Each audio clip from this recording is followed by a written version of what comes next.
Hello guys, ngayong araw manguha tayo ng ubod ng saging. Yung baby stem ng saging. Yan, puputulin yung puno ng saging at hinati ko sa gitna. Tapos, kunin ko yung pinakabata na stem ng saging. Gawing itong pagkain ng mga chicken kasi wala na silang pagkain sa ngayong ng panahon. Mahirap din manguha ng ubod ng saging, pero kinaya para may ipakainan sa aming mga manok.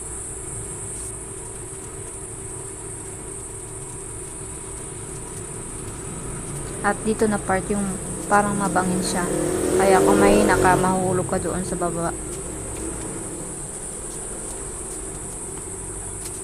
Taran, may nakuha na akong ubod.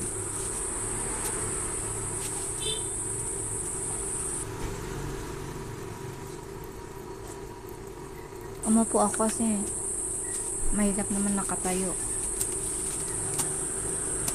Naubos ko na isa. Yung isang puno naman, puputulin ko yun. Yan na nakuha kong ubod. Tingnan nyo guys.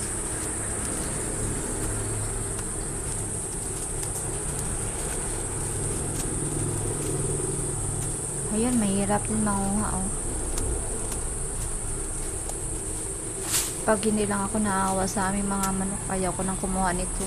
Pero naawa ako na wala silang makain kasi tag-init ngayon, wala na mga damo-damo sa gilid.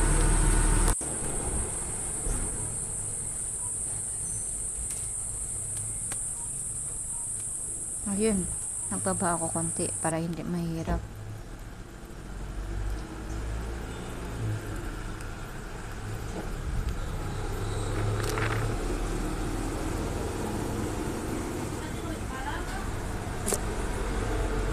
Yun na, ito na mga ubod na kinuha natin. Ngayon kikiyat, slice na natin para lulutuin mamaya para ibigay natin sa mga manok.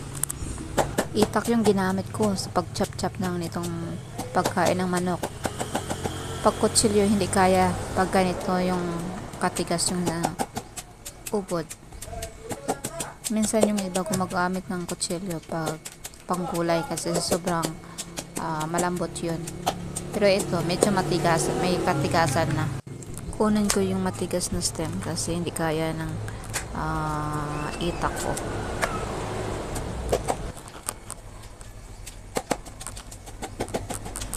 Medyo mabilis ako habang nag-slice ito kasi pag mabagalan kong ito, matagal naman matapos. Kaya ayun, ito naman isa medyo may tigasan.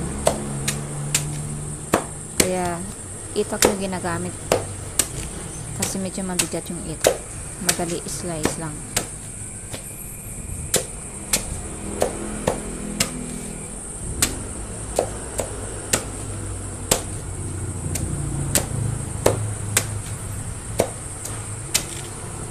Itong stem ginagawang gulay din ito. Masarap ito pag lagyan mo ng manok, karne at beans.